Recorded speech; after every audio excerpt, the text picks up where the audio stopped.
जय हिंद। आज की वीडियो हम डाइजेनियम साल्ट की प्रिपरेशन तथा डाइजेनियम साल्ट की प्रॉपर्टीज़ के बारे में पढ़ेंगे। साथ ही साथ ये जो हमारा टॉपिक है वो कंपटीशन लेवल जैसे मेंस जे और नीट एस्पिरेंट्स के लिए काफ़ी ही इम्पोर्टेंट हो जाता है। सबसे पहले इसके प्रिपरेशन की बात करें, डाइजेनियम साल्ट की प्रिपरेशन की, तो हम एनिलीन ले लेते हैं और NaNO2 यानी सोडियम नाइट्राइड के साथ HCl के प्रेजेंस में इसका रिएक्शन कराते हैं और हमारा temperature range 0 to 5 degree Celsius होता है। तो हमको क्या मिल जाता है? डाइजेनियम साल्ट। सिंपली इसका प्रिपरेशन क्या होता है, हम ले लेते हैं एक टेस्ट ट्यूब में एनिलीन को ले लेते हैं और दूसरे टेस्ट ट्यूब में क्या लेते हैं? NaNO2 को लेते हैं। इसको दोनों टेस्ट ट्यूब को हम क्रस्ड आइस में तब तक प्रिजर्व करके रखते हैं जब तक कि उसका टेम्परेचर 0 to 5 डिग्री सेल्सियस के रेंज में नहीं हो जाता। फिर HCl के प्रेजेंस में जब हम इन दोनों टेस्ट ट्यूब के मिक्सचर को रिएक्ट कराते हैं तो हमारा डाइजेनियम साल्ट हमको मिल जाता है। अब डाइजेनियम साल्ट से हम विभिन्न प्रकार की एलिमेंट्स को, विभिन्न प्रकार की कंपाउंड्स को जनरेट कर सकते हैं। सबसे पहले अगर हम डाइजेनियम सॉल्ट को CuCl3 in presence of HCl से रिएक्शन कराते हैं तो हमारा क्या बनता है? क्लोरोबेंजीन और बाई प्रोडक्ट के रूप में NaN2 यानी नाइट्रोजन गैस निकलती है और क्लोरीन आयन निकलता है जो कि ऑब्स्ट्रैक्ट हो जाता है किसमें? हमारे लिक्विड में, यानी एक सोल्यूशन HCl में ऑब्स्ट्रैक्ट हो जाता है। दूसरा हमारा रिएक्शन है, अगर हम एलिलीन को कॉपर Br के साथ हाइड्रोजन ब्रोमाइड के प्रेजेंस में रिएक्शन कराते हैं तो ब्रोमोबेंजीन बनता है और बाई प्रोडक्ट के रूप में N2 गैस निकलती है और Br आयन जो है यहाँ पर ऑब्स्ट्रैक्ट हो जाता है। तो ये जो दोनों प्रकार की रिएक्शन है, दोनों प्रकार की जो दोनों रिएक्शन है दोनों टाइप्स की, इसको हम सैंड मेयर रिएक्शन कहते हैं। इसको हम याद कर सकते हैं, सैंड मेयर रिएक्शन इसको बोलते हैं। दूसरा, अगर हम दूसरे तरीके से क्लोरोबेंजीन या ब्रोमोबेंजीन को प्राप्त करना चाहते हैं तो हम copper in presence of HCl यानी copper in presence of HCl से इसको रिएक्ट कराते हैं तो हमारा क्या मिलता है? क्लोरोबेंजीन और बाई प्रोडक्ट के रूप में नाइट्रोजन गैस और क्लोरीन आयन हमको मिल जाता है। दूसरी रिएक्शन में हम bromine in presence of HCl से रिएक्शन कराते हैं तो भी हमारा ब्रोमोबेंजीन और नाइट्रोजन गैस और Br माइनस आयन मिल जाता है। ये जो दोनों रिएक्शन हैं जिसमें हम कौन सा रिएजेंट लेते हैं, ब्रोमीन और HCl, और दूसरे में कॉपर, क्लोरीन और HCl लेते हैं तो हमको क्या मिल जाता है? ये गटरमैन रिएक्शन कहलाती है।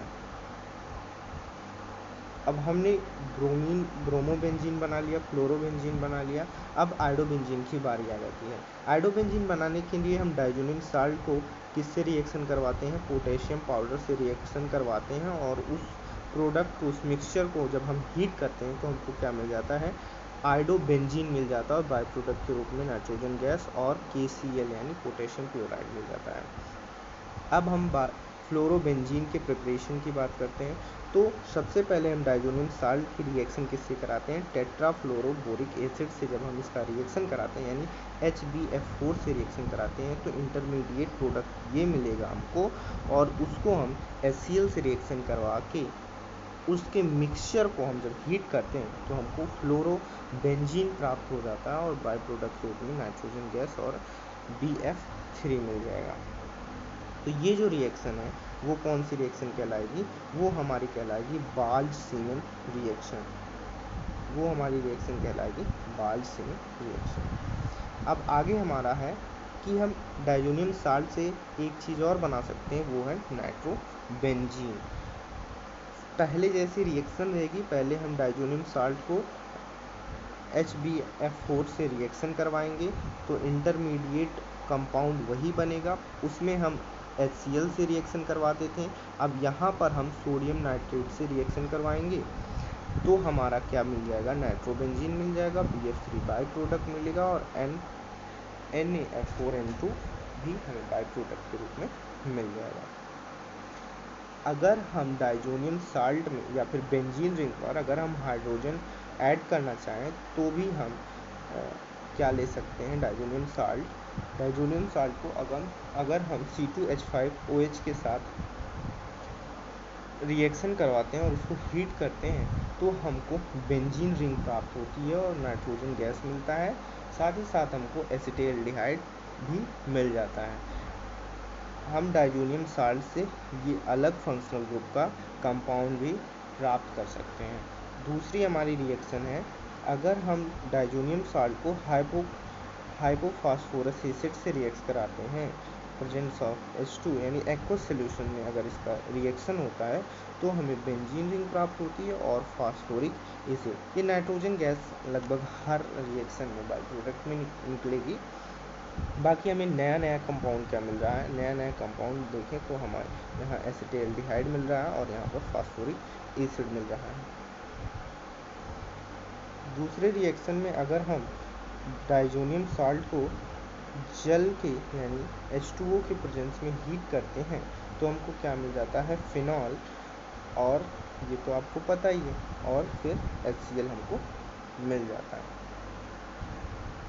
आगे वाले रिएक्शन में अगर हम बाइफिनाइल जनरेट करना चाहें तो क्या हम डाइजोनियम साल्ट को किससे रिएक्शन करवाएंगे, बेंजीन रिंग से इन प्रेजेंस ऑफ NaOH यानी सोडियम हाइड्रोक्साइड से रिएक्ट कराएंगे तो हमें बाइफिनाइल मिल जाएगा। अब एक बहुत ही इम्पोर्टेंट रिएक्शन हम डाइजोनियम साल्ट के बिहाफ पर करेंगे जो कि हमारा है कपलिंग रिएक्शन। कपलिंग रिएक्शन में हम जनरली हमारा क्या जनरेट होता है, डाई जनरेट होता है। इसमें हम डाइजोनियम साल्ट को किससे रिएक्ट कराते हैं, फिनॉल से। इसकी पीएच रेंज कितनी होनी चाहिए, 9 to 10 इसकी पीएच रेंज होनी चाहिए। क्यों पीएच रेंज हम लेते हैं, क्योंकि हमारा ये जो है फिनॉल क्या है, ये एसिडिक है। अब इसको बैलेंस करने के लिए हमारा पीएच रेंज 9 to 10 होना चाहिए। फिर जब ये रिएक्शन होगी तो हमें प्रोडक्ट के रूप में पैरा हाइड्रोक्सी एजोबेंजीन मिल जाएगा जो कि एक ऑरेंज कलर की डाई होती है। दूसरी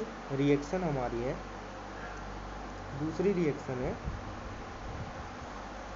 अगर हम डाइजोनियम साल्ट को एनिलीन से रिएक्ट कराते हैं और इसकी पीएच रेंज 4 to 5 होगी। क्योंकि ये हमारा होता है बेसिक इन नेचर होता है, जिसकी वजह से हम यहाँ पर पीएच रेंज 4 to 5 लेंगे तो हमें प्रोडक्ट के रूप में पैरा अमाइनो बेंजीन मिल जाएगा और ये एक येलो कलर की डाई है।